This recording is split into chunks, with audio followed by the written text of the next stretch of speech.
Hello বলো, একটু বল। Hello, নমস্কার, সালাম আলাইকুম, ভালো আছেন? একটা কথা বলতেই হয়, আপনারা কি ভাগ্যবান। 7ই মে নির্বাচন শেষ, আমার ঘাটালে 25শে মে।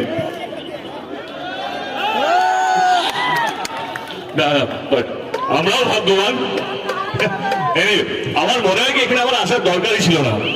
সহরাজ ভাই যা বললো তারপরে কিছু বলারই থাকে না, কিছু বলার বাকিই থাকে না। প্রথমে 2-4টা কথা বলবো, ভোটটা নিয়ে পরে আসছি। আমি 10 বছর ধরে রাজনীতির মধ্যে আছি, দিদির হাত ধরে।